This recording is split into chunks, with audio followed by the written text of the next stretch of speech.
there. Goat. Then mute this. Biega.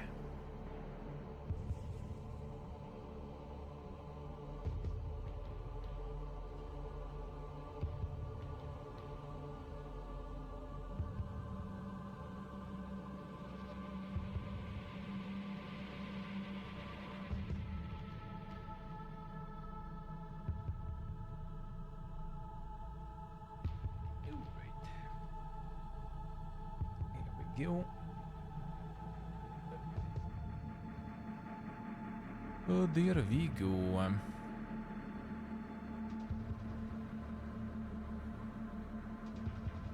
The Larian guy loves Scald. Oh yeah, I think so. Yeah, I think they retweeted it from him too. Scald's good, man. Scald's actually really good. And yeah, they got like some, you know, some sort of like D&D light in a way going, which I actually really like. It's still, you know, the same feel, the same concept sort of, but it's like way less confusing, you know, like way less gimmicky. Way less, well, gimmicky is kind of like not always a bad thing though. Some of those things I like, but like way less kind of unnecessary, I guess, complications. Like they kind of like clean some of the things that are not super necessary for the functioning of the game, and for you know, the game's fun factor. That's what I like about it. I do a lot of things right. There.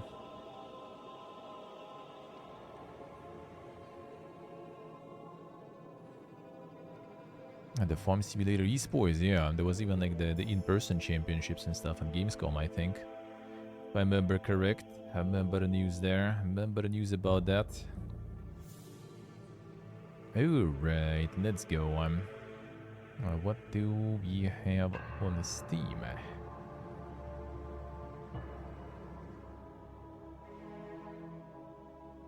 The Mech Warrior. The Animal Shelter. Second part demo with co-op. With the prologue? Wait, no. Oh, it's the full game, but like the demo with co-op now too, and they have a son.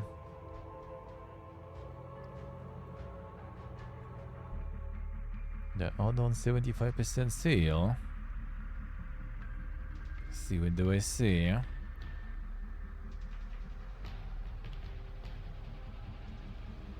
See what I say? The suffering. And that's what you get for playing Spiders games on high difficulties, man. It's too dank. Are the other DLC also discounted? I would assume. It looks like it, yeah. A definitive anniversary. Efficiency, which one do you need? On a franchise. Yeah, it seems like all of them. Just $120, dude. Nothing. It's nothing. I guess some of those are kind of good, though. I guess some of those are good enough. 7 items. Definitive anniversary. Is that the one? Is that the one? Definitive anniversary edition. Yeah, I guess this one has everything. Looks like. So the anniversary for $40 has everything. Yeah, all the season passes. It also has cosmetics. Oh, without cosmetics you can get gold edition. Year 5 gold edition. I guess that's the one. It's like $27 and you get all the content and stuff. The actual one, looks like.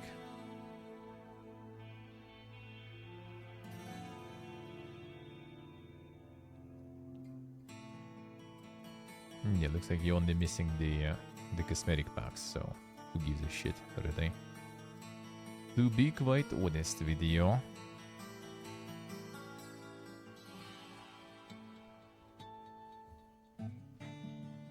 See, when do I see?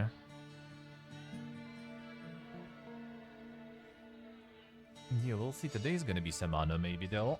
Oh, that's not today. Tomorrow, probably. Trying to get the good position here. Ugh. Especially for the Xbox show. I'll need to sit comfy. I'm gonna have a long one there. Till 500. How so? What for? What for? Stalker 2 today? Copium. I mean, they're gonna show something probably. Probably. Because already, you know, technically autumn should be it. So they're gonna show probably something. If they won't, then I have a feeling it's gonna be delayed again. Doom Sweeper.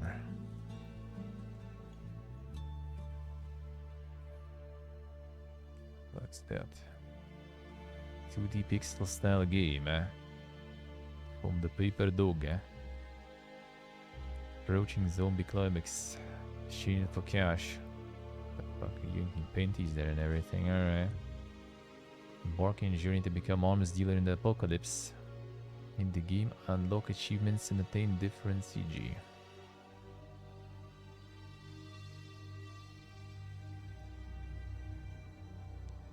That's something stuff.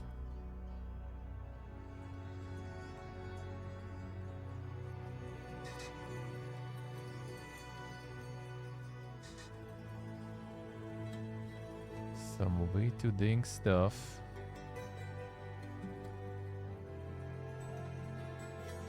No, some boomer baiting there, dude. A new patch when? Let's see. You know who they get there. You know who they get there. Ah, there it is, the Coomer like. Fantastic Haven prologue, And then here comes the prologues, man. From Goblin's Publishing. Did they show some of this? Free version of Fantastic Haven. And make the game a prologue, yeah, why not? Do it. That's the meta. There's the Frog Refuge there. The one we saw yesterday. Gotta get the Froggies, Hey, Dick.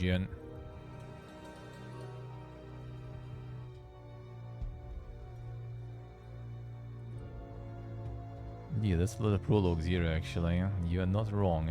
Prologue, prelude, same. Tackle book, that probably is kind of the same stuff as a prologue, just renamed. Another prologue. So we have like 1, 2, 3 actual premium games, seems like. And 1 free game. Everything else is just a prologue.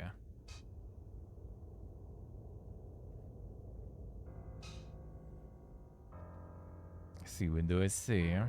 Are you doing them animations? Tale of a Rainbow 7.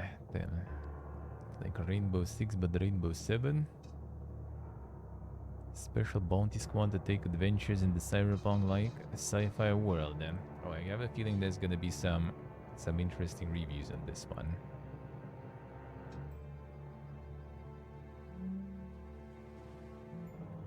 Feels like the game is all still a half-baked game, a lot of details not handled well, and it has little to do with cyberpunk. But thumbs up, dude. Dialogue makes me want to throw my laptop out of the window. Thumbs up. Cool.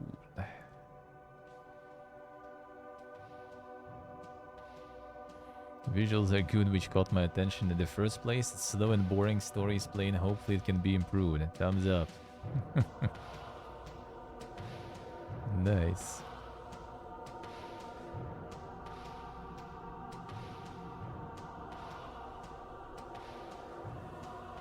Pixel game.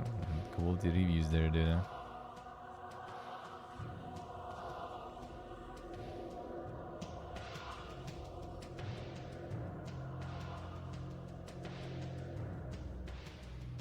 And developers even understand the meaning of the phrase prologue. Prologue not equal unfinished or early access or alpha test or broken. True. Very relaxing and the gameplay is fun. In fact, it's the movie. Not good enough, but a good start. Thumbs up. Localization sucks. Thumbs up. My favorite, dude. Oh, such a nice, so many nice guys here. Oh, it's complete fucking trash, but yeah, thumbs up, dude.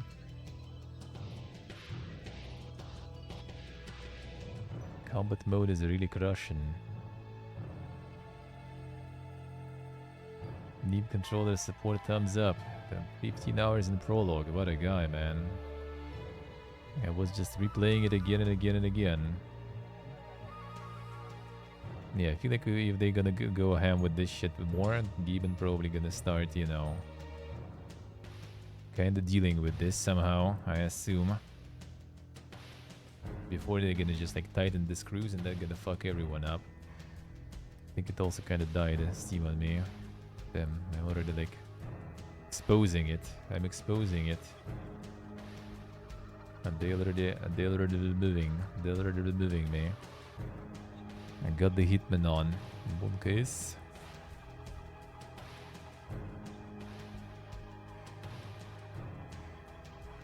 Come on. Okay, 1 second there. What's wrong with you, Gibbon? Fix your shit. Okay, Gibbon fixed his shit. Let's need to remove the screen. We're good. There we go. A big catch tackle box. What is this? Free prologue to the big catch. Another one. Oh, this at least seems kind of like a legit one though, so.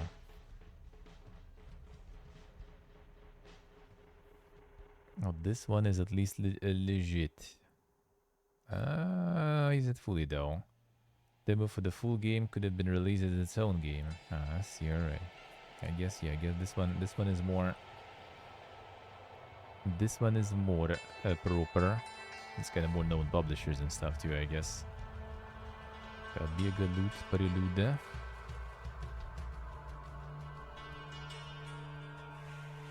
Inventory management, roguelite RPG. And another one. It's probably also like the proper one here. Boring, very little depth to the game. Don't tolerate playing for 30 minutes before it got too repetitive.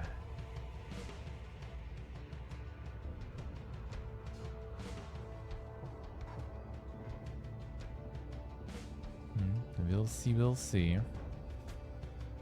Your nightmare cards pumping. I'm surprised they didn't charge for this one though, actually. After removing all the Bloodborne stuff and making it legally distinct. Still decided to go a safe way, I guess, with free-to-play and stuff. Very nice of them, very nice of them. Farmed all the crazy reviews, huh?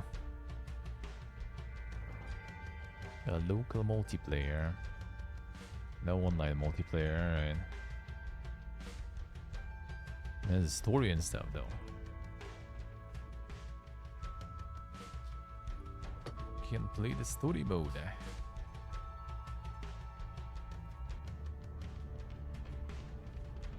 Probably window, probably. Well, I mean, some people were like, you know, that they wanted to be free to play because, you know, Bloodborne, they couldn't really like make money on someone else's property. So when they switched from Bloodborne, some people were like, well, now you can also kind of, you know, sell it now. Because now nothing holds you back. But yeah, they decided to stay with the original concept. That's good, huh? That's good, huh? Saloon Simulator Prologue. Damn. That's probably another subsidiary of Playway, I guess. Judging by the genre and everything. And that is SA again. Oh damn, yeah, that's one. Well, I mean, you can see probably with the bundles usually. Yeah, Thief and Cafe. Yeah, that's them. Is this the Playway and the movie games also? Did they remove movie games actually? I thought Thief Simulator was movie games. Yeah, it's Playway, alright. But it was movie games initially. Maybe they already liquidated movie games. I don't know, man. They do some like, you know, some some street magic with those. They do some street magic with those. Every time, man. Few little clones. Yes, and apparently it's good, eh? Mostly positive. Not completely. Guess it's flipping really hard. Well, I mean, yeah, I guess you could kind of say so. They got like the framework going, right? With the engines and stuff. That kind of basically they just like extrapolate that on any other field and make its own simulator.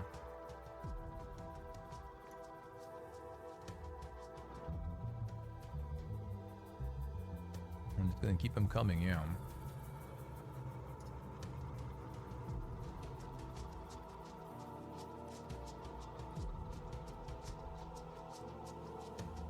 And it also just shows, you know, how much people want.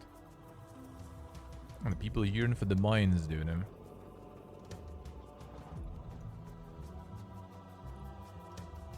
they simulate everything.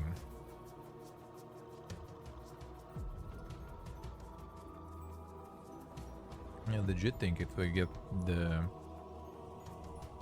some, you know, neural links and stuff like this, like being able to get connected to some sort of a reality. We probably will, man. Abandon your mortal shell, you know, and just go full simulation and everything. Funny is we're just gonna, you know, like connect ourselves to some server simulation and still play some sort of life simulator though.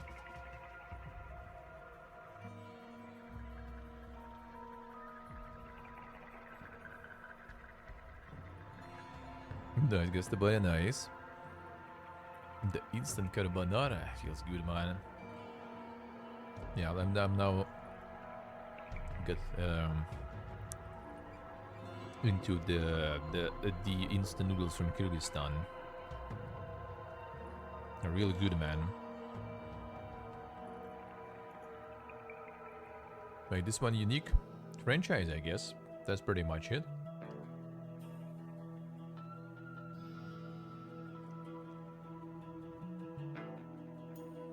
That's pretty much it. And I guess, yeah, gonna be popular for some time. Until everyone starts returning to their, you know, established hamster wheels. Such a big franchise? Well, not for me. I haven't even heard about this one, I think. Before this game. Maybe I did, just didn't remember even. But some people recognize and were kind of talking about it. Not sure.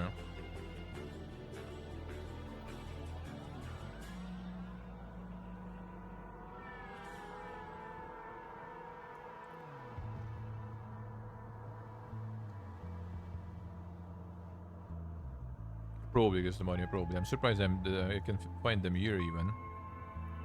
I'm not gonna lie.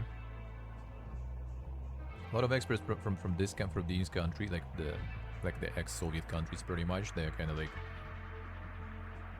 more niche, I guess. Let's put it that way. Like a lot of stuff is just either for like inner markets or for like the ex-Soviet countries markets. Like it doesn't really get further than that, I guess.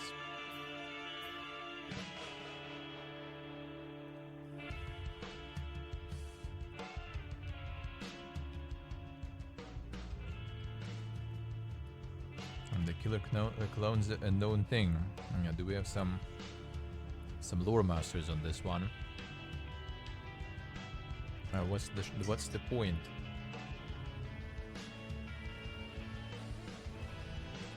The iconic killer clowns there.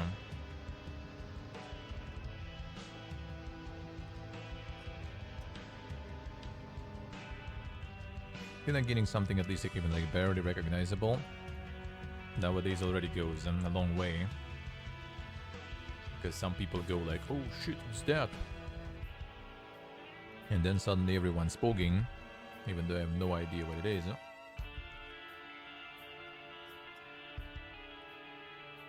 And then it's kind of like psychology at work, you know.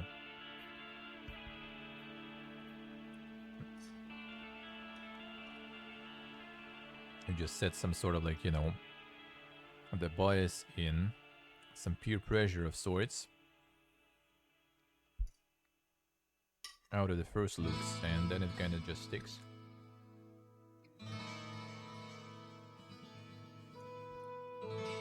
And then ironically think that it's part of the reason or why some of the games this year and the last year succeeded even. Like with Baldur's Gate, ironically too, I feel. It's a good game, of course, and stuff, right? But, like, I doubt that majority of people even cared about the franchise. But they need to start, you know, the chain of Pogen. And then suddenly everyone cares. And then as soon as you kind of set the default setting into liking, and then people will be liking. Kind of happened with Dragon's Dogma in a way too, like everyone was like so Pogen and excited about it. Even though first game probably would like crush them completely. Like Forsen, for example, who was like super like starting the Dragon's Dogma also on the way of hype, and then just kind of like being completely disappointed and ditching it, I think.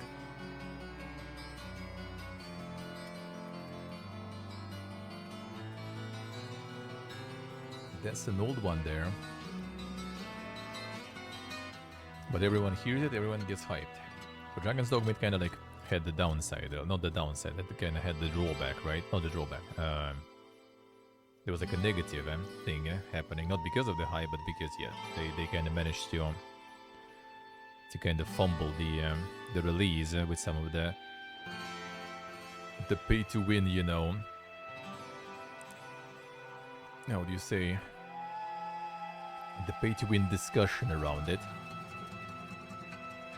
And they kind of fumbled the bag that way. 1 second, I've finished this video.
There we go.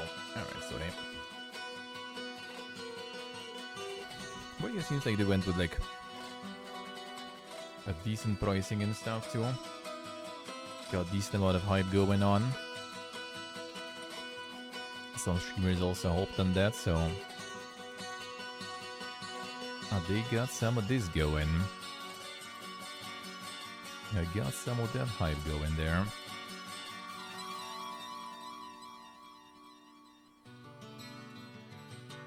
Game just as wacky as the movie. You know, see, some enjoyers are there though. Some enjoyers are there. Yeah, Sandwalkers is already played. That's the fun part. This is the second prologue they have already. The first prologue was like some like 14th caravan or 16th caravan, something like this. It's actually kind of nice game though. But yeah, they're already pumping second prologue now. They prologue maxing, dude. First one got removed though. They actually like, deleted the Steam page for that one. It's gone. I mean, $100 is probably on the Steam page is not that much for marketing and stuff. They did market it also like through Keymailer and everything. This one I think too. Even though I played on the first one. I haven't sent this one. Could request it, but like, I mean, I played already the prologue of this. I rather just play release when it's out, maybe. Maybe I will. It was kinda alrighty. Yeah, we'll see though. It was kinda a decent one. Then Destiny on top. Insane. Ooh, body cam is already pumping, holy. Mixed. Oof.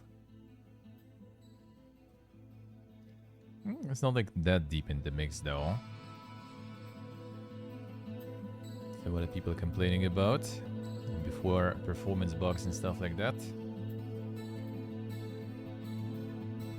Way too expensive for what it currently is. Not nearly enough content, alright. Optimization, alright. A big price for little gameplay.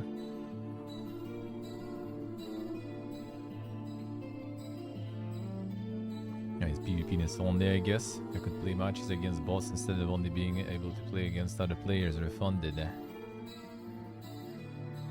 People not willing to get the PvPness in. See how it is. Paying $40 for a bad game demo. Oh, because it's Switzerland, I see. Usually it's 30.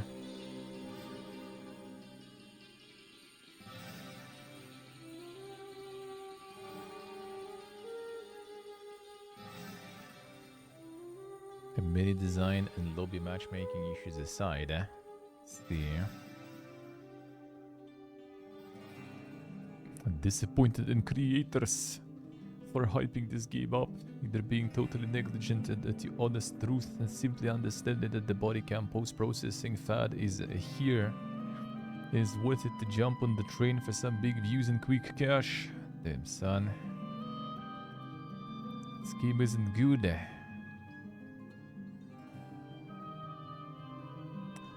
All them influencers, man. All them. Well, I mean, they did provide them with some quite the marketing there, seems like, though. Holy. 5k reviews in a day. But that's quite the farm they got. I say. And with some in-app purchases there and stuff, too. I see how it is,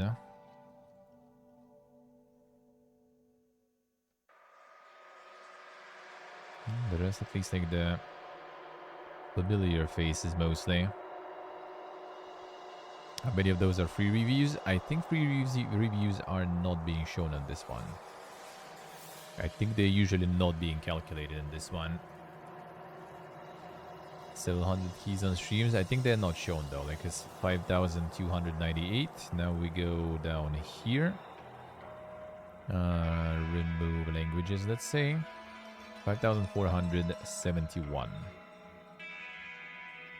Yeah, so there's like a couple of hundreds that are not taken into account there.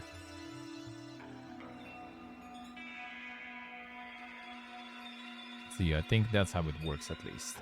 The free keys not being attributed in the count. That's usually more noticeable in like the smaller games. I usually can see it in small games with the small amount of reviews. Yes, they went with full like content creator fee yesterday. Yeah, it just brings views, dude. That's simple as. Simple as. Who would have thought? Cats hidden around the world, and then they already got tired of like picking some one location. They decided to go for all of them. But someone is like constantly like pogging about it, like it's in popular upcoming and stuff. What a time to be alive, eh? Is that a game? Going back to the conversation yesterday. Is that a game? Rocket Knight Adventures. A Resparked Edition. Collection, rather. Konami, damn son. And some boomer stuff. Thrilling classic titles on Steam, eh? 3 games.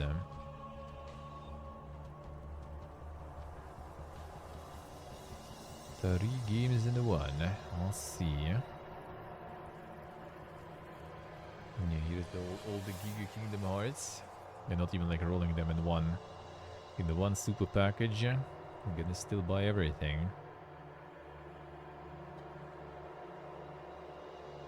Oh no, this is the essential collection of the first 6 stories. There it is, dude. But that's not all of it, it's just to start your journey there, right?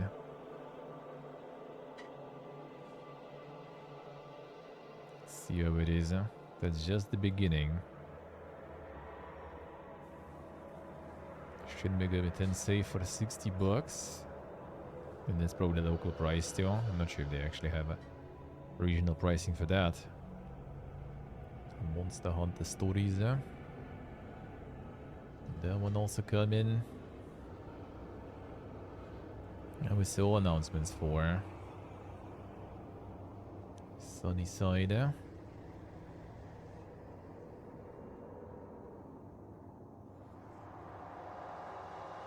Another yesterday. Guess we switched already for future games show. And don't recognize this one, I guess. Farming and Life Simulator. But yeah, maybe I saw this one and just slipped, you know, my memory very fast. Too many of those. And don't shout together. I see. There are some rumors, we'll see. If you scream, you and your entire team will die. Need to leave the dangerous forest before the timer runs out. Either assembling a car or calling the police. Damn, son. That will go well, probably. If you play with randoms, that probably goes really well.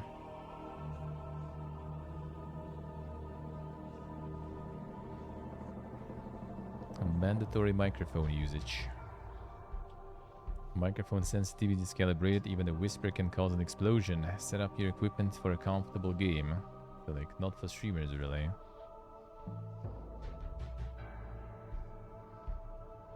Probably can make it work still though, but yeah, some push to talk thing or something.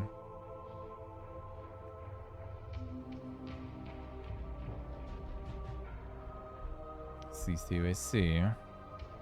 Do not count as announced. Them. Order tales. Control space-time. Fight an evil monster in this terror and science fiction journey. Damn insane. Bend physics.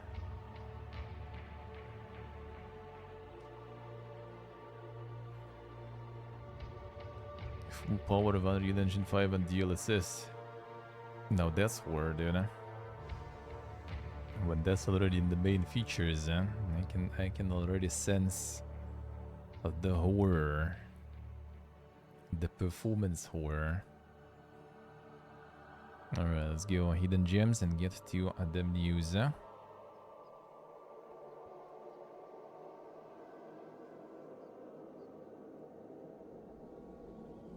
There's Selaco, very positive then. This one's pumping. The Kaka Geeks marketing working. Yes, the Kaka Geeks marketing working. 9 stars is pumping too. Very positive. Yeah, kind of close to overwhelmingly there actually. Nice, I need to get on that too. Elder Scrolls Gold Road. How's this going? Mixed? Damn, that's not a lot of reviews too. The fuck? Seesock, I see. Huge downgrade compared to Necrom. One of the best ESO chapters. So joining on Necrom, yeah, that did seem kinda nice. Endless hours of grind, dailies to farm the spells, quests for kids, okay. Visually a disgusting map, empty, small, and with bad colors. Pack of sets that you will never use anywhere, like the gear sets. Alright, nice. ESO selling ESO Plus again, yeah. PSO expansions are like McDonald's. Peak mediocrity and you know exactly what you're paying for. Not terrible, nor is amazing. Painful in the middle of the road.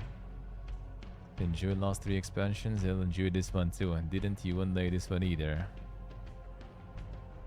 Just for this price, man. Like, especially with, like, I don't know, like, Necrom already, like, you know, half a year and you get it for $8. Deluxe edition, basically. So, yeah.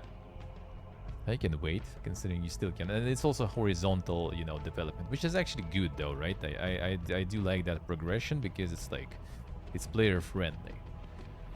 Because if it would be like, you know, oh, it's new expansion and it increases, like, the level cap, for example, and adds, like, new, like, power level gear, right, that you need to farm to stay, you know, competitive and stuff, then it will be dog shit.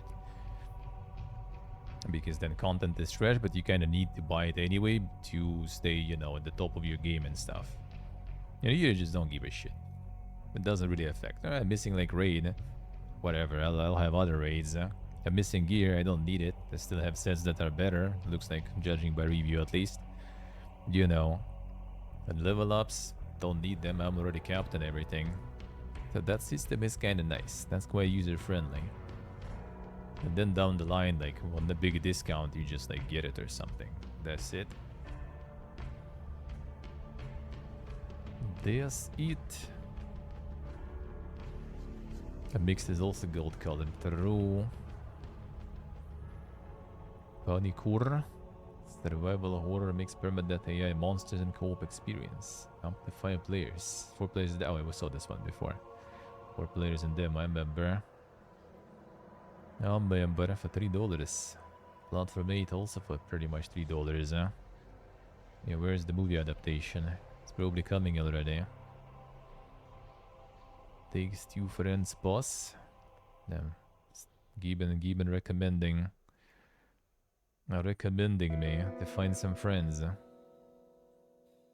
Playway Fiesta. It's not these kind of memes though.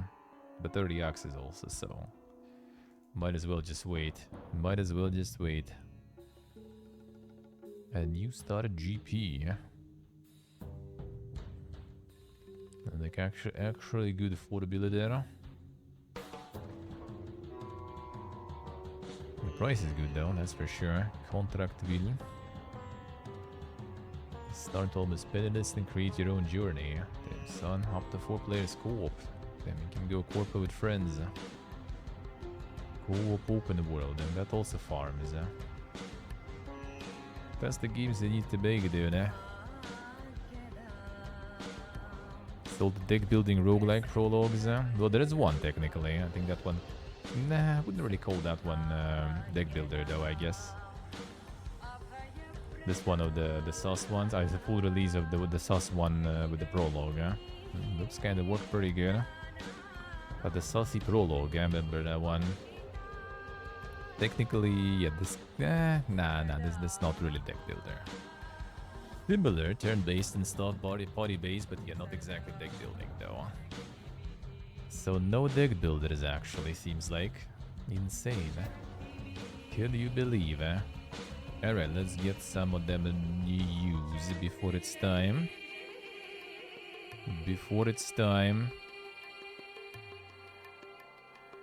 A PC adapter for PlayStation VR 2 arrives this August with some drawbacks. Who would have thought?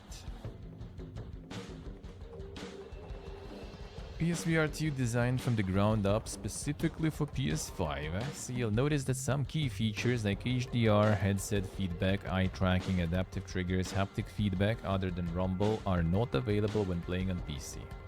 Well, that is bullshit because that shit is available like it works on PC with your controller, so I'm pretty sure it can work with your VR too if you really want to, but yeah, the thing is they don't want to.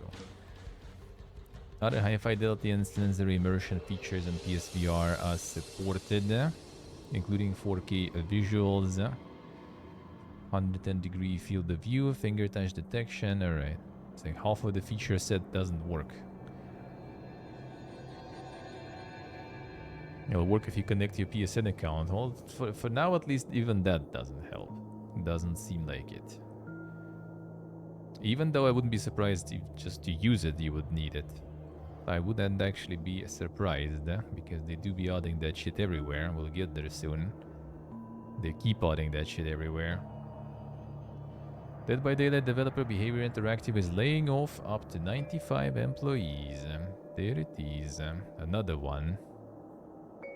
As for why, the company cites restructuring as it pursues a clarified vision around multiple strategic changes. Behavior says these layoffs will not affect its service business or its development on Dead by Daylight. Clarified vision, lead in horror, lead in service, and explore the possibilities of allocation-based entertainment. Because allocation-based entertainment.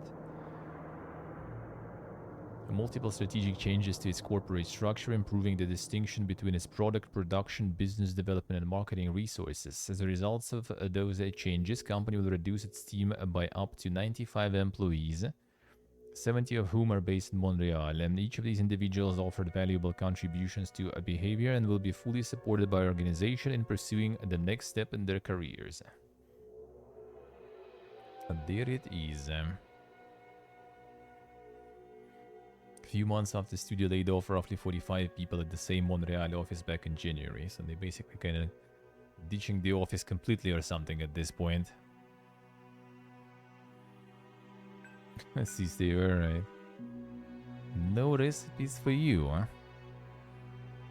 Octopath Traveler 2 now available on Xbox and Game Pass. First game finally on PlayStation. Damn, son. A Game Pass alongside the first game. The value, man, the value. Steam and Windows. I released a free update on Octopath Traveler 2 that includes an extra battle mode and becomes available after defeating the game's final boss. Testing the skills against newly added extra tough opponents. Kinda wanted to play it at some point, but then yeah, the prices were insane, so I never really got around to it. And now I kinda don't even really want it that much. Maybe at some point. Maybe at some point. A new report details how a troubled development led to Suicide Squad killed the Justice League's $200 million flop. There it is. True, stay true, huh? Yeah, so Bloomberg has the report, looks like. A new report from Bloomberg details the game's behind-the-scenes troubles, including culture of toxic positivity, shifting visions, and more, ultimately resulting in the game being a $200 million loss for a parent company, Warner Bros. Discovery. Bloomberg reports that following the release of DC's Suicide Squad in 2016, which made $750 million at the box office on a budget of $175 million, Warner Bros. Wanted to build on that IP success. Warner Bros. Montreal, which developed 2022's Gotham Knights, was working on the Suicide Squad game that Bloomberg says was struggling to come together. Notably, Warner Bros. Montreal 2013 game, Batman Arkham Origins, ended with the tease about an in-universe Suicide Squad. As a result, Warner Bros. Looked to Rocksteady to capitalize on the Suicide Squad name instead. At the time, following 2015 release of Batman Arkham Knight, studio co-founders Jamie Walker and Sefton Hill were working on a prototype of an original multiplayer puzzle-solving game codenamed Stones. Oh yeah, man, you want to get some stupid fucking puzzles for some nerds? No. Originality and cool stuff not allowed, man. We need some shit for normies. Around the end of 2016, Walker and Hill told the Rocksteady staff they were switching gears to develop a Suicide Squad game with plans to release in 2019 or 2020. This game would be a live service multiplayer title or a game as a service, as titles in the genre are sometimes referred to, aiming to capture the seasonal excitement and money of games like Destiny 2, Fortnite, and others. I mean, I'm pretty sure there's even more people on PlayStation like consoles. Apparently the game wasn't even bad, you know. The game was kinda alright even. It's just like it's expensive, and yeah, it was expensive for them to develop too. Like it flopped like mostly because it was expensive to make and too long to make. Like if it wasn't that expensive, if it wasn't out earlier, right, then it probably would be fine.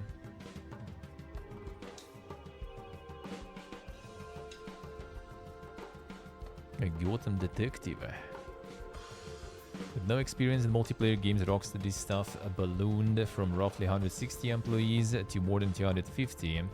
As the team developed, Suicide Squad employees under Walker and Hill questioned decisions like making Captain Boomerang, one of the 4 playable characters who traditionally fights with the boomerang in comics, a shotgun user, or attempting to add a vehicle system in a game where each of the 4 playable characters already has their own unique traversal system to get around Metropolis. Rocksteady revealed Suicide Squad in 2020 with a 2022 release year, and in an effort to hit this deadline, Bloomberg reports engineers focused on short-term fixes that actually became hindrances as the game's release was eventually delayed to 2024. Elsewhere in the studio, employees waited weeks or months for Hill to review their work, slowing overall development. Hill scrapped large parts of the script and struggled to convey his ideas, according to Bloomberg, and the studio grew into a culture of toxic positivity where employees felt criticism was discouraged. Throughout the game's troubled development, leadership reportedly showed no signs of worry about the game's live service multiplayer ambitions, even as others in the genre struggled to find success. Even Rocksteady fans felt worried about the game, since the beginning, I think. Just from seeing trailers and gameplay reviews. Then years in development, Walker and Hill left Rocksteady to form 100 Star Games, further putting into question Suicide Squad's future.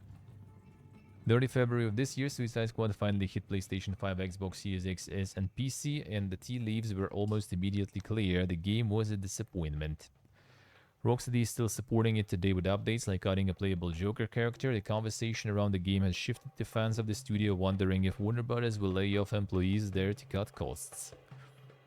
Bloomberg reports, however, that during a Warner Bros. Games meeting in February, Warner Bros. Discovery head of games David Haddad said job cuts at Rocksteady wouldn't make sense as the company's gaming division is already understaffed.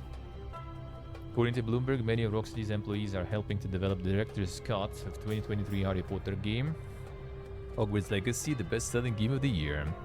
The studio is also working to pitch a new single-player game. The director's cut they're working on, I see.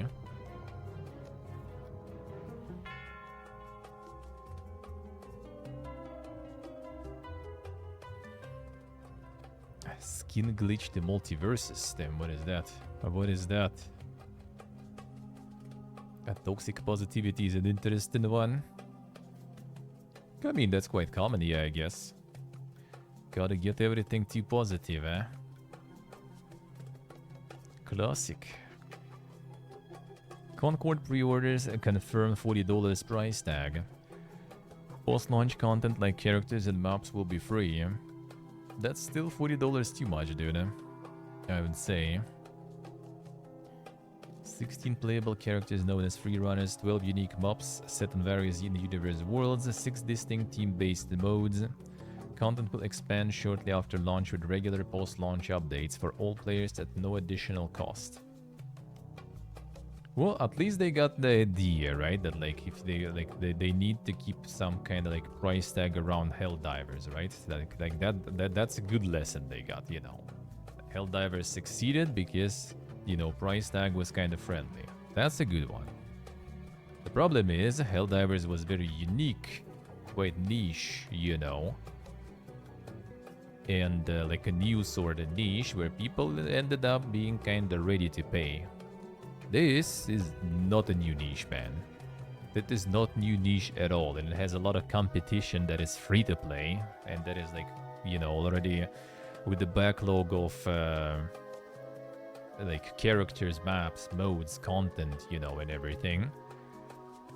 So will that be that good? I don't know. I do not know. I'd rather play Quidditch, alright. Yeah, being free to play would be hard, but with the price tag, yeah, like this even free to play would be kind of questionable, to be honest. But it could, right? Because like PlayStation also, they could kind of like get their like platforms, hardcore enjoyers and stuff on board.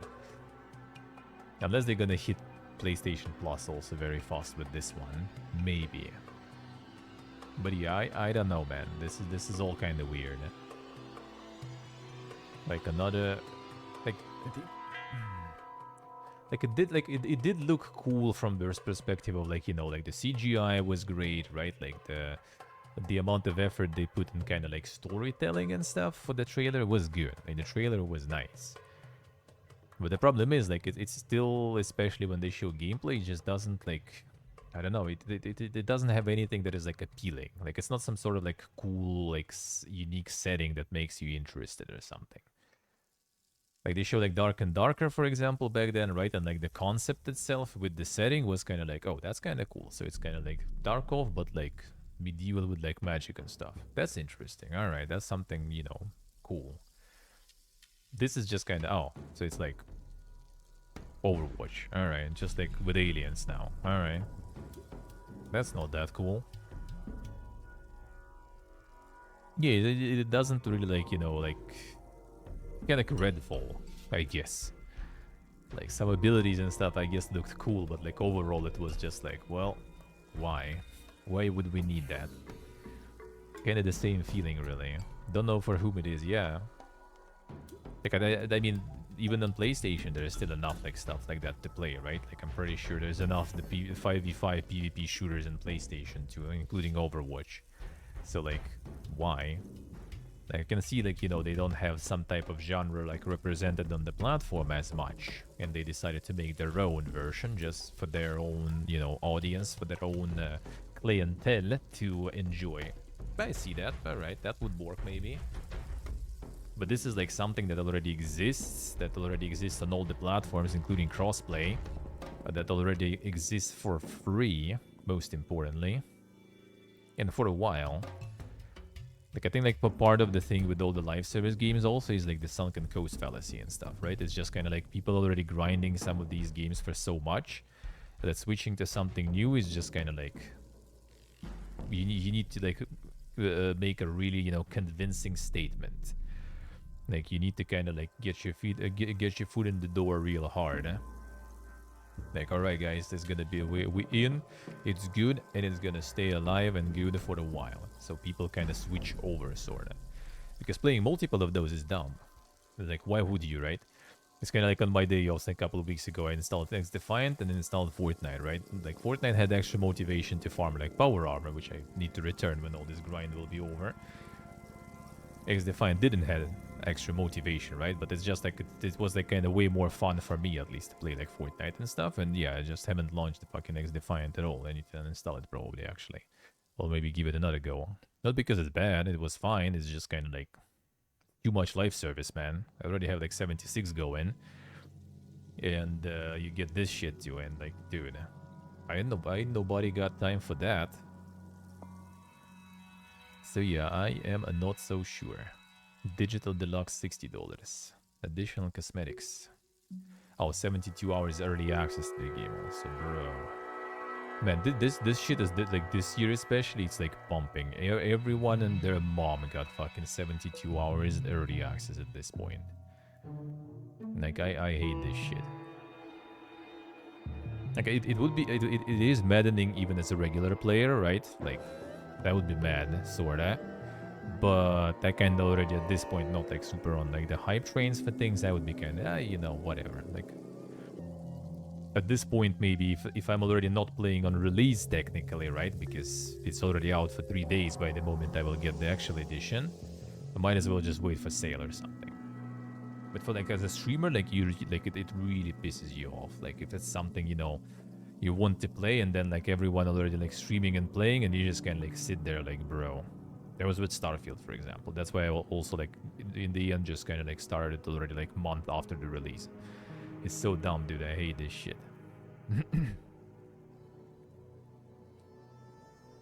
As a streamer is really like it either like pushes you to also like go and buy like Giga Edition just to start early when everyone is playing as a content creator, because also coincidentally a lot of all these like PPG publishers with all these early accesses, they're also the ones that are like, you know, like the small streams for them non-existent almost. It kind of changes lately, thankfully, but still.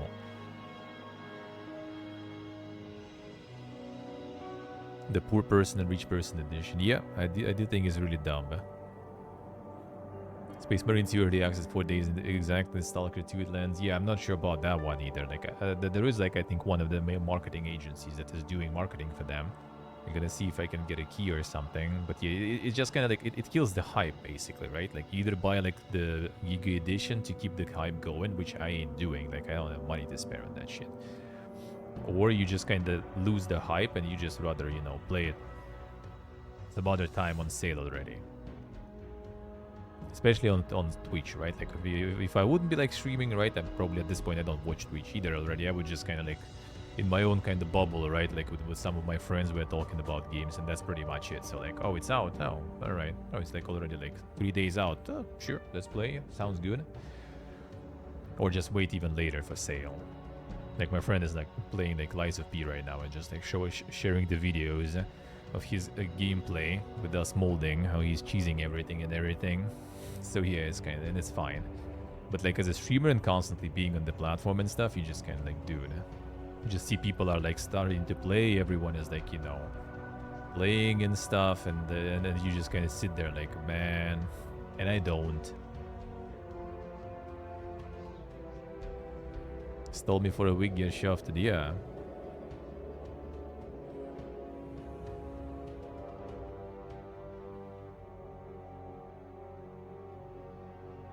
Yeah, a few days after new release, you kind of like don't even feel like going in. Yeah, I do agree. And it's again also part of the thing with like all the games, right? Like some things you like, you miss those, you don't start them playing on release and stuff, and you're not gonna return. It's just like because there's like constant, you know, like flow of things coming out, and whenever you kind of look back to get like, you know, into your backlog, there is already like a lot of stuff that piled on top of that game too.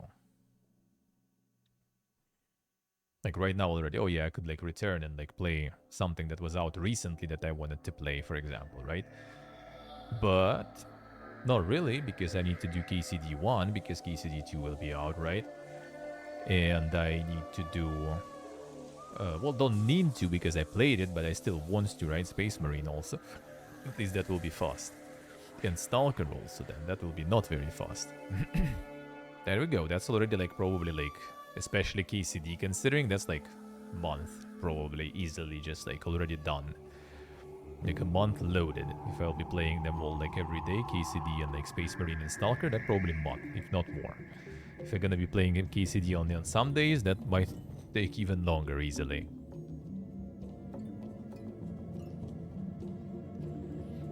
Let's see, Secret, I see.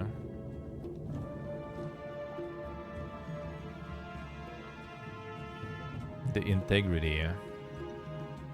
I mean, like, it's corporate, right? They need to make money. I do understand. But this just, like, I don't know. This, in my opinion, just, like, weird shit to do, honestly.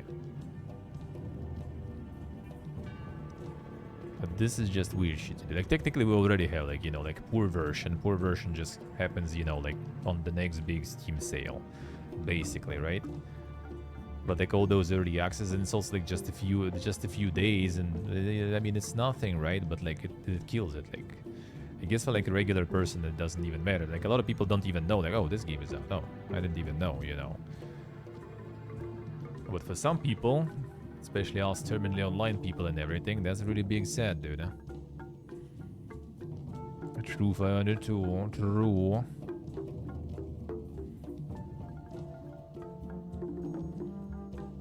Yeah, Stalker demo was already like something like, I mean, there was a video like Todd with Phil playing Stalker demo on the Gamescom, I think, last year. So there is a demo for a while already, for a long while, and actually regular people also could play it there. It's just that for some reason only for conventions and stuff, not online demo. See, the early access I really dislike. The thing is, like, they already happened before. Like a few years ago, I remember they also started like adding that early access stuff everywhere. But then it kind of died out, sorta. Like it was kind of more calm with that, and now again it's like every release, fucking early access, early access, early access. Like, dude. Yeah, I think so. Next gen. It was like Gamescom, like August, right? Maybe it was even like later. I don't remember. There was video of like the Phil Spencer with the. Oh, actually, maybe it was summer, a year ago, basically. There was a video of like Phil Spencer with the Todd just walking around the venue and just like deciding to play some Stalker. I remember. Stalker, I'm not like that's the fun part. I don't really like kind of care, I guess, like that crazy much about it. It's nice, and I wouldn't mind playing it, especially because it's on Game Pass, right? Like, that's what adds also to the excitement, I guess, sort of, because you can just play it on Game Pass. Feels good. Yeah, I guess the money. Yeah, and it's okay when it's like early access, is in like, you know, game is in early access. So you have like early access release hype, and then like year after, 2 years after, you get their full release hype. That's fine, but when it's like 2 days, 3 days, it's like, you know, you kind of, oh shit, I'm getting my copy, right? Boom, you go, and like Twitch already all moved on. You're like, oh, yo, guys, what about this game? Oh, which game? It's already done and deleted, man. I already done with it, you know, like, I streamed it once and then installed it. It's over. And you just kind of like, train already left, basically. Yeah, and then sometimes it's also even longer than like 3 days and stuff.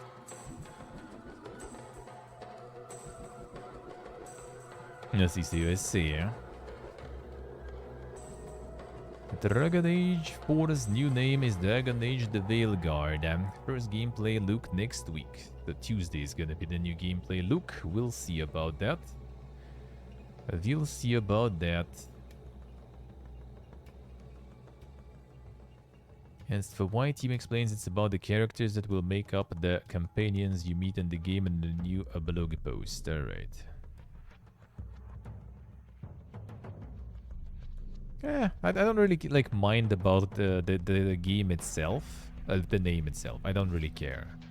It's just like they're doing it so late. Like there was already like people were like it was already prepared, right? They delayed the game because of the Baldur's Gate in the end, apparently.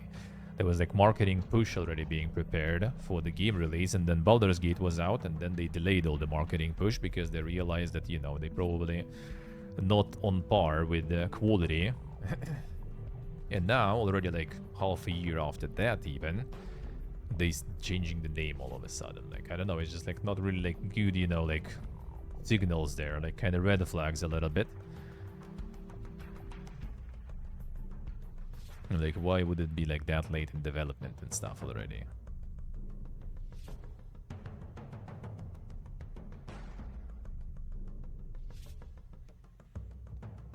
I see the exit, I see. Yeah, exactly. It's already like name recognition and stuff, right? They didn't do the marketing push, but they still like, you know, people know about the game and stuff by the name. And then boom, everything just erased. Alright, just gonna like a little recap for this one. Everything announced during today's 2024 Summer Devolver Direct presentation. Possessors. That one was... yeah, the Hyperlight Drifter devs. That one was kinda alright. That one was kinda alright. But like nothing super crazy, I feel like. Tenjutsu was looking cool though. That was kinda nice. The Dead Cells designer. That one was kinda nice. Halted the Lamb and Holy Alliance, the co-op update. More content for Talos Principle. I mean, for enjoyers. Anger Food finally got the release date.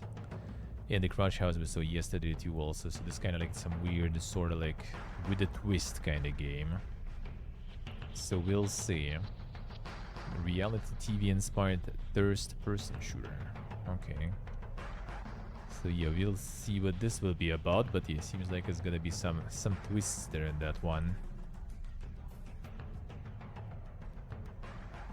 World Walker Games goes into hibernation.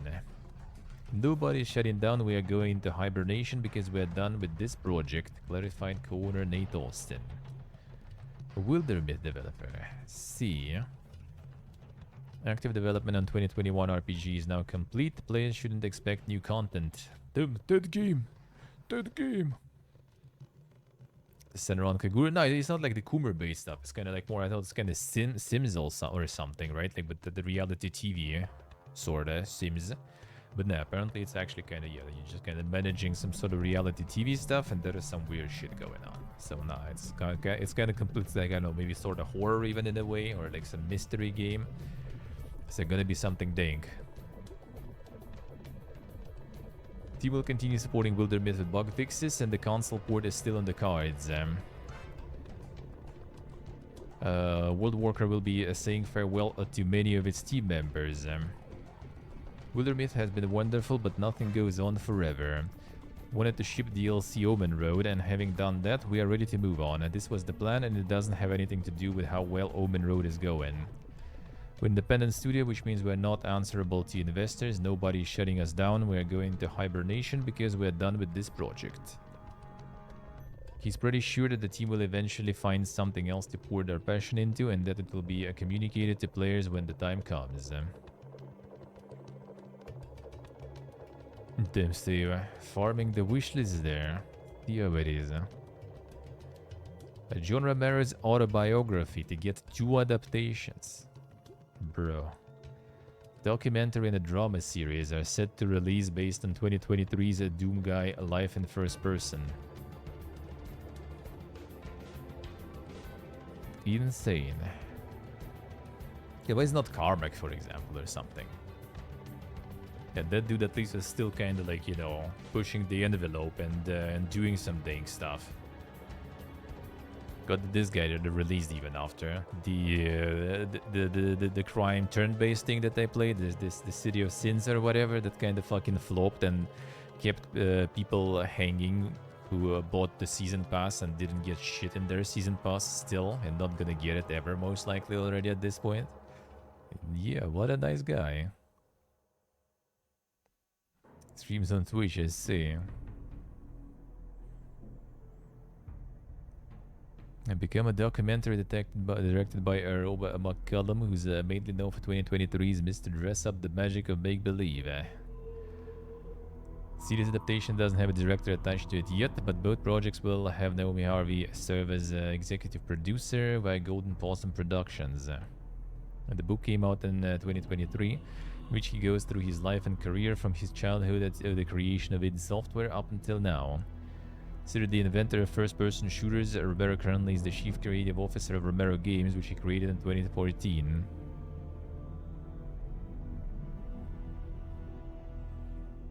Yeah, I don't know. That dude just kind of had like a bunch of, a whole bunch of controversies and everything going. Well, I mean, I guess that makes it for the good like movie or something. Maybe like movie or something about Carmack would be that interesting, because dude just was like fucking was coding and still coding basically.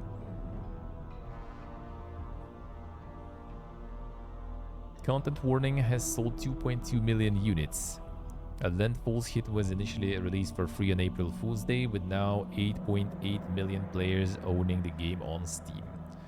So they're kind of like trick with getting the game for free on the first days. That actually kind of worked really good. Got the active player base, and at the same time also managed to sell 2 million units. Not bad. And what we'll surely see in a bit of Screenbound. Oh yeah, probably. On PC Game Show, I bet we could. On Xbox, not so sure, but you never know. You never know. Asia and Middle East North Africa games market expected to hit $100 billion by 2028. That's where the bunnies are. Increased 4.6% year on year to 85 billion in 2023. Expected to rise to 97.1 by 2028. India is set to add another 277 million gamers by 2028. Damn son. Accounting for 72% of all new gamer additions in Asia and the MENA. India will have more gamers, 731 million in 2028, than China has a day it added. China has today, I guess. The region accounted for 58% of global player spending on mobile games in 2023. Made up to 50% of global player spending on PC too. Damn son. And also the PC even.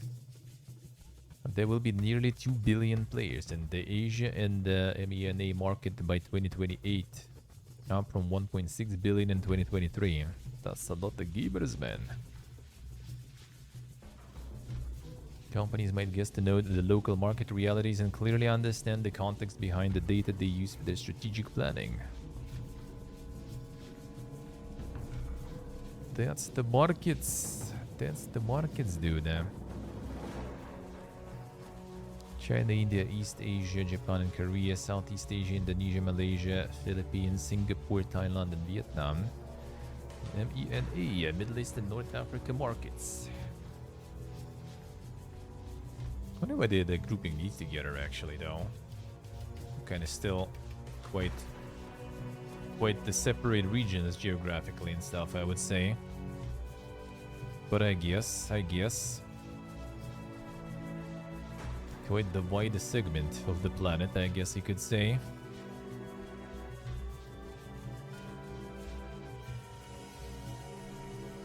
Kind of nice to visit also the places. Like Vietnam and Thailand for sure. I think Philippines too. And I guess that Bali in Indonesia we can get to. At least maybe Goa in India would be kind of nice. Some places to visit. Some places to visit. Yeah, Middle East. The Emirates have their gamer visa now. Just gonna apply as a content creator. Easy life, man. Easy life.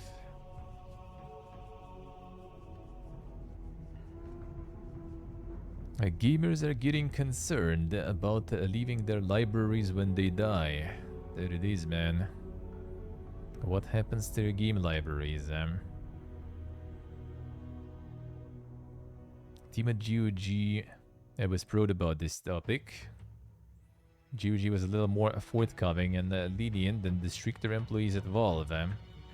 Generally, your GOG account and GOG content is not transferable. However, if you can obtain a copy of a court order that specifically entitles someone to your GOG personal account, we'll do our best to make it happen, and we're willing to handle such situations and preserve your GOG library, but currently need the help of the justice system. So you need to actually leave some, inheritance.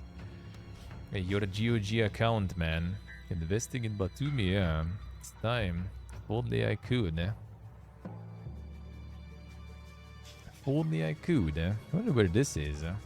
This kind of like somewhere very, very far, because I don't think it's close. That close to Batumi. I don't remember anything of this architecture. It's only planned, but still. The generational game account, yeah.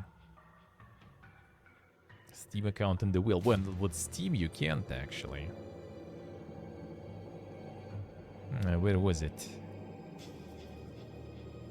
Yeah, Steam said, Valve subsequently confirmed that nothing happens. They can't pass the ownership of your account to someone else or merge it with someone else's library if you die, and it can't be transferred via the wheel. So, nope. Your Steam account gone with you. That's how it started, actually. Yeah, that was like last week, I think. And they got more research into this. So yeah, your Steam account is not going anywhere, man. Can't inherit that. Just put the login in your will and then they get banned. And when someone figures out. Epic Games won't transfer your account to another user in the case of your death either. Seems as though when a gamer dies, they take their libraries with them. Damn son, gonna have the Steam big picture in my coffin and stuff with all the games. I'm just gonna get equipped with all the games, dude. Taking backlog with you too, man. It's gonna be like the the terracotta army or whatever of the backlog. Yeah? I'm gonna have the huge hole there, the whole palace buried with you. True save, actually, yeah. 5 headaways, man. Explaining to do with all those hentai games, true.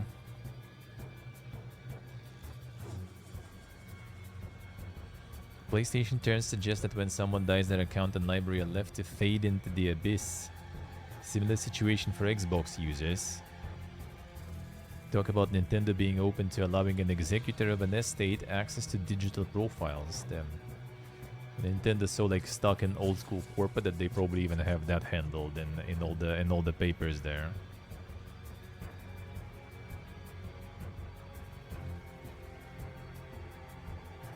Grandpa like the Furies. The Furies there, yeah, there it is, man. All the Coomer games, huh? Baldur's Gate 3 Patch 7 will add modding in September 2024. Well, we're gonna see. Will this like modding scene go like so brr and so hard as like Bethesda gets? We'll see if like the purely, you know, just like the love of the community will be enough. Or is it more about, you know, like the infrastructure, I guess, already set in place for all the modders, huh?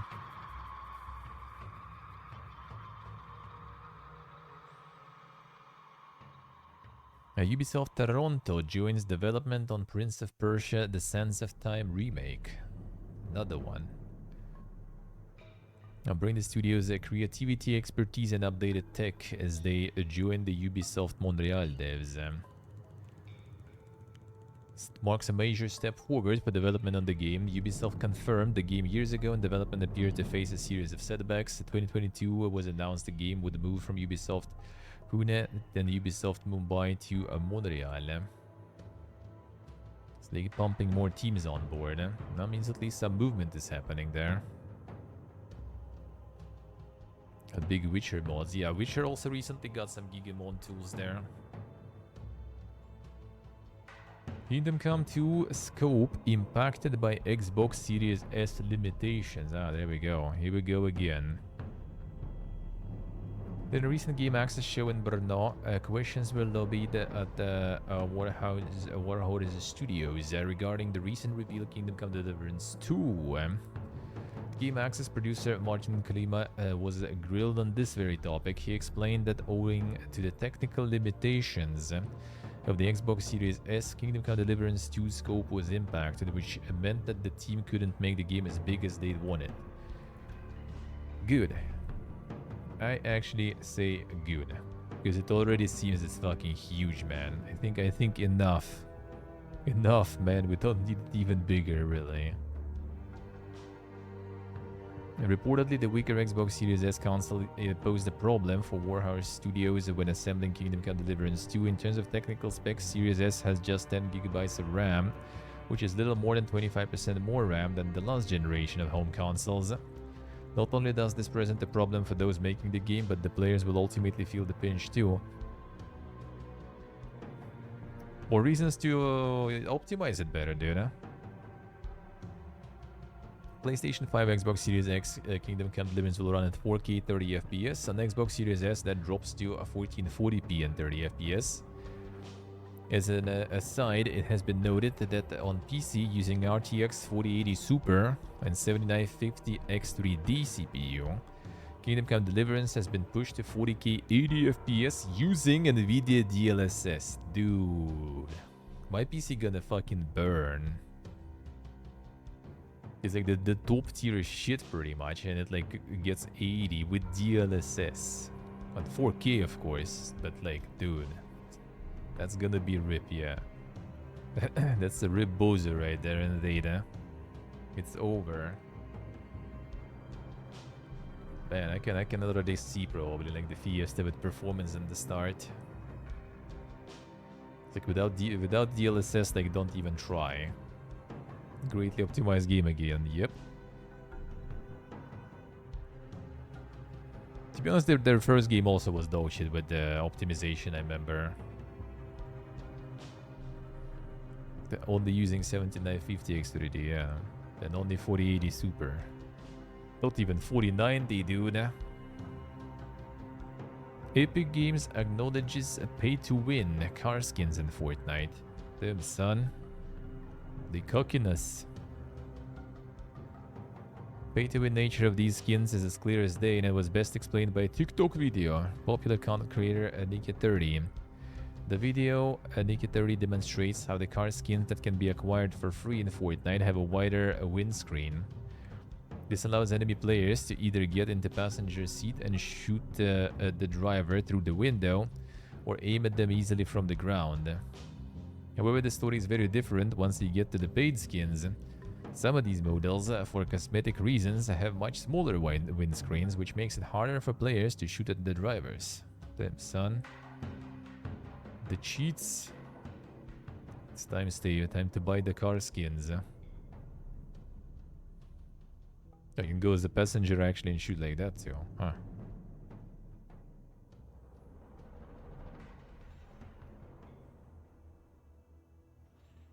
Then the struts. The more you know. Oh, that's what you always do. I never encountered doing something like that. Like I had some people hopping in though to like drive and everything. But yeah, no one as a passenger. And shooting me also in the same time. Clear disadvantage for other players. Haven't spent real money on these car skins. According to report by Kotaku, Epic Games acknowledged the situation, stating that they are aware of the issue and have a fixed plan for an upcoming build. And this means players will still have to be on the lookout for these pay-to-win cars until the next update.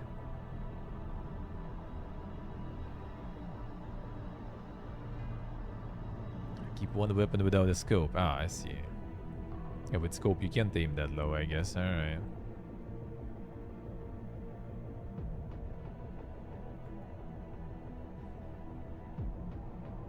8-year-old niece lost a fork knife. I love it too, man. I love it too.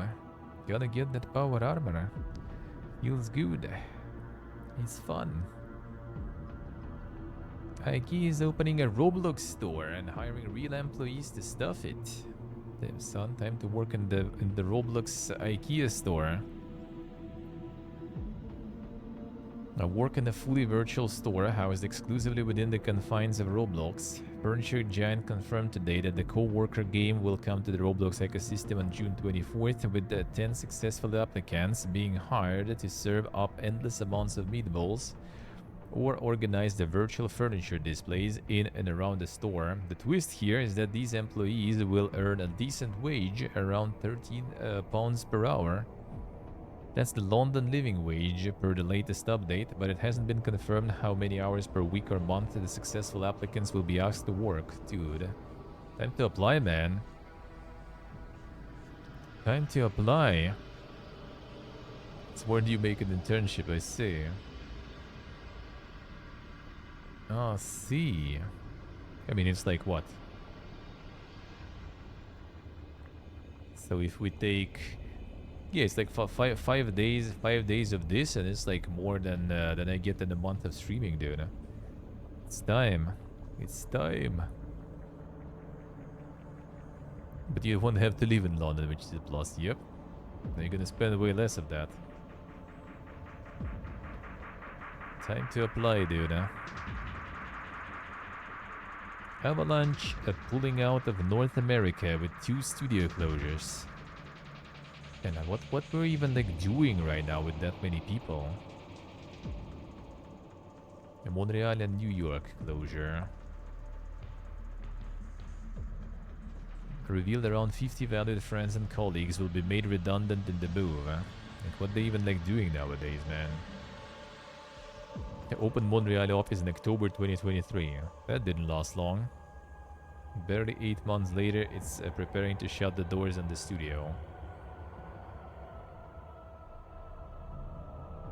Company will retain offices in Malmö, Stockholm, and Liverpool. Avoy. Under Avalanche banners, Systemic Reaction, Expensive Worlds AB, studios that are confirmed as being safe from this round of layoffs and closures. A Just Cause live adaptation was revealed. And what else? What are the games they're even making? Mad Max, The Hunter, and Rage 2. Yeah, that was all like a while ago. What was like past that? As though. Concord will need a PSN account on Steam and Epic. Well, as if this was doing so good already.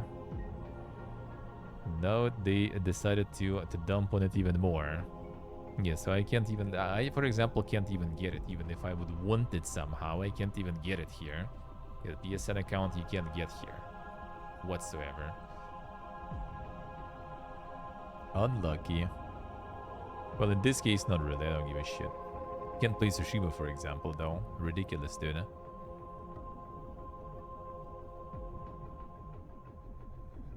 Gonna work out great, this strategy, yeah. Square Enix will be a part of the Xbox showcase, it is claimed.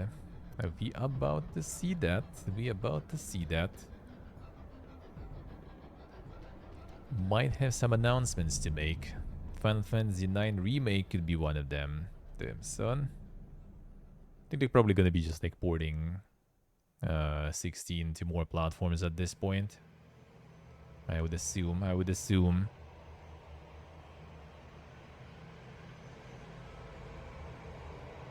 True, Kagik, true. A Lollipop Chainsaw, a Repop, will be revealed in full on June 13th. We'll see, we'll see. Team confirming release date and platform spread and showing off the game's first trailer. Guess we will see. The official announcement. 6 p.m. PT. That's gonna be very late, so... We're gonna be watching it next Sunday probably, I guess. I assume. Actually... Yeah, next Sunday most likely gonna watch, I guess, already. On the next Our Game show.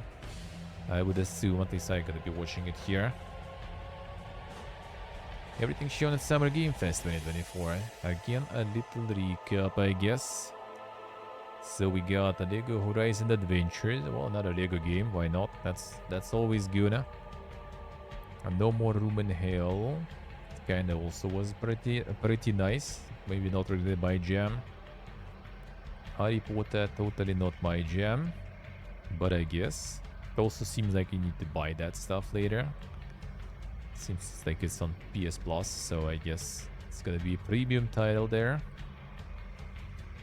Cuff Bust. Oh yeah, it's from the Choo Choo Charles developer. That was like a very TikTok the game. With all the insane fucking screen shaking and everything.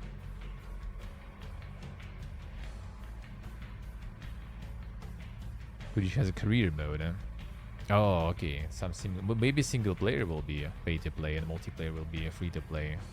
We'll see. Star Wars Outlaw as well. We're gonna see that also on Monday. Neva, that from the Gris creators, look pretty nice. The artistic stuff.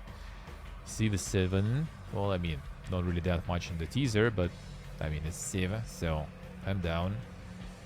Black Myth Wukong, good stuff. Metaphor Refantasio, well, I guess kind of alright. It's just like for enjoyers of that kind of games, I guess. Which, I mean, maybe at some point, who knows? 40k Space Marine 2, obviously, that's a good stuff. September 9th.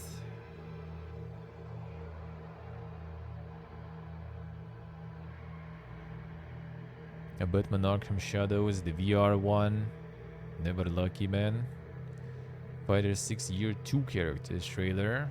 So that's gonna what you're gonna be getting on the Year 2. Fatal Fury. Dragon Ball, that's kinda like not my specialty. Delta Force Hulk Ops is in the end the fucking extraction stuff. They're gonna have the single player campaign though with some like kind of classic campaigns remastered, I guess. But yeah. Extraction, man. Extraction. Make a Break. Look kinda alright, I guess. Tears of Metal. Oh, that's the Scottish one. Didn't really get exactly what it's gonna be about, but we'll see, I guess, with more info. Once Human was like all over the place with all the showcases. Bloomhouse with the horror stuff there. Power Rangers. For the enjoyers. Inukam Deliverance, obviously good shit. Slitherhead looked kinda dang though, not gonna lie. Like, I wouldn't even like really call it that much of a horror, but like it might actually be a good thing for me though. Because it actually seems like it might have some decent, interesting gameplay stuff. And it's kinda way to dig too. The Dice of Cringe the game. I mean, seems kinda like meme stuff, but might actually be kinda alright. Yeah, Wanderlust opens like the cozy stuff with the twist potentially. Unknown 9. Don't remember that one. Cairn is from the Fury developers. The mountain climbing simulation. Seems like very dang simulation too. Look kinda alright. First Descendant whatever. Amogus whatever. Oh yeah, the indie game fund from the Amogus developers. That's really nice of them. Showed a bunch of okay indies there. Sonic X Shadow. Like not exactly my jam there. Bad Laces was alright. Yeah, not really. The Italian Souls-like. This might be okay, I guess. Not sure if it's exactly my jam. But maybe I will even. A Dune Awakening. Basically just gonna be an alternative timeline for the game to not fuck up with the lore of the whole lore of the universe. So I mean, kinda, I guess, somewhat of a smart thing. I think in general it's kind of smart thing because yeah, like looking at like how messing with like games messing with movies, movies with messing with games, it just like inevitably causes some fiesta. Like with Fallout show and stuff, for example, another way around that would fuck it up. So kind of just like creating this like, you know, compartmentalized dimension, I guess, for the game that is like completely irrelevant and just like lives on its own. You can close it and throw it away and no one cares, nothing changes. That's kind of not a bad thing. Even though I usually don't like all this like messing around with like different dimensions, timelines, this kind of stuff. Not a huge fan, but like I guess here is maybe kind of necessary.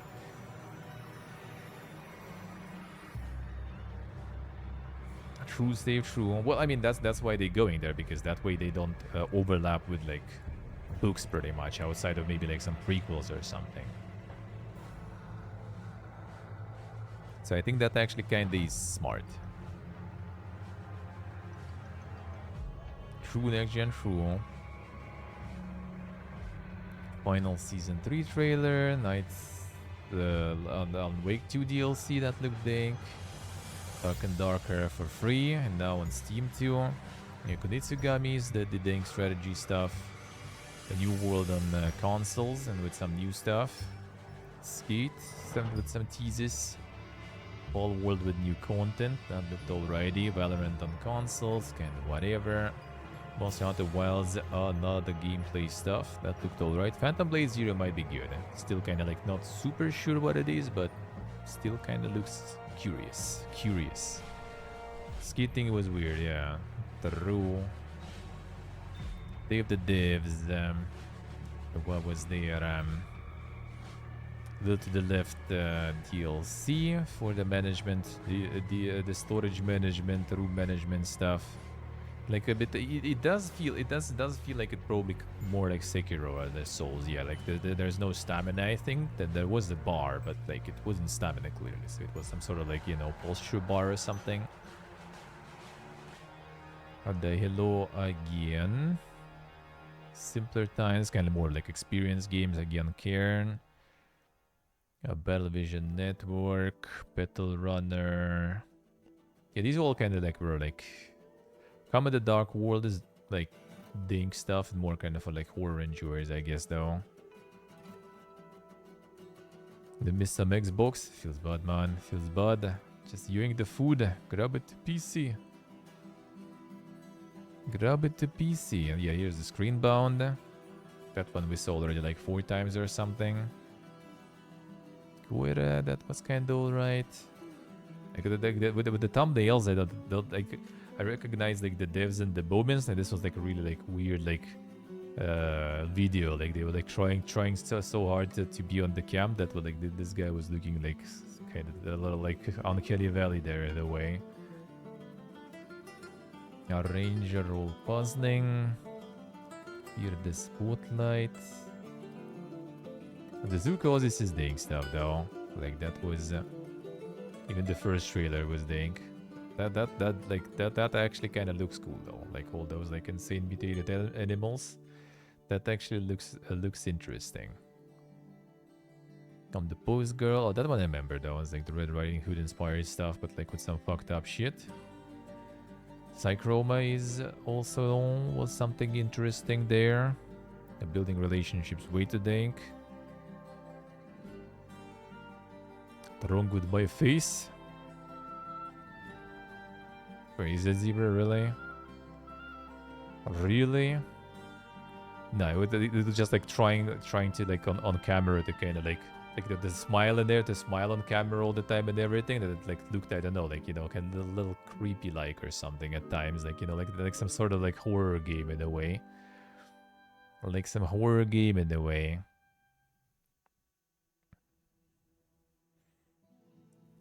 After Love EP. Oh yeah, he's from the the coffee one. Is it really you, Zebra? Or are you moving around there? That look giga creepy, like in one when they like zoomed in and like the attempt to like smile and stuff, and it was just like, I mean, it's just like trying, like, you know, like not being super like comfortable with the camera and trying to just kind of like to like look, you know, like more appealing for the video and everything, and it's just like kind of like too unnatural, I guess. Look dog shit on film too. When you try, you do. Like whenever you try something in general, it's weird. Like I right now, like speaking right with you, for example, it's like sometimes I can like take a moment to like pause, to like to get like the right words, right, or like accent obviously is there and stuff, right? Sometimes like say something like wrong obviously and shit, but it's kind of, it just like flows naturally, like no problems. When like I do it IRL, for example, I go to the store, right? Like and here kind of like I'm usually trying to go English because people understand English too, and like English kind of like, if they don't understand, you can switch. If they understand, it's better than if you go Russian, because a lot of people understand it here, but not a lot of people like, you know, in the Russians in general here. So like you can like try to go like English, and like when I do it IRL, I do kind of feel like it's way more like, you know, like unnatural and kind of like forced and weird. I don't know. I feel like I sound weird and everything too. Wasn't the same at conventions. Convention it also was kind of like flowing just fine, but like when you kind of like try to do it sort of on purpose and like a different environment, it's just weird. See, that's just like the camera thing, isn't it? Just an uncomfortable environment probably filming that. Phoenix Springs, eh? Phoenix Springs looks kind of interesting, like the detective one. But that stylistically was kinda interesting. Sheriff My Gem, really. Tides of Tomorrow, like give a little like a water world vibes there, I guess. The Day of the Devs was kinda alright.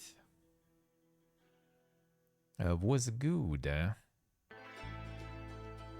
Fallout TV show could last for 5 seasons. Imagine how much they can like fuck up with the lore and the universe in 5 seasons, dude. Oof. Like on the one hand, I'm kind of like excited where it goes now. I mean, maybe someone haven't watched, not gonna spoil, right? Not gonna, like where it's going, you know, after the ending and stuff. I'm kind of excited because it's going to like one of the best parts of the universe, I guess. But I also kind of afraid of like, you know, what's gonna happen there, because what they already did is something. All right, yeah, it's about time. Let's go. It's go time, eh?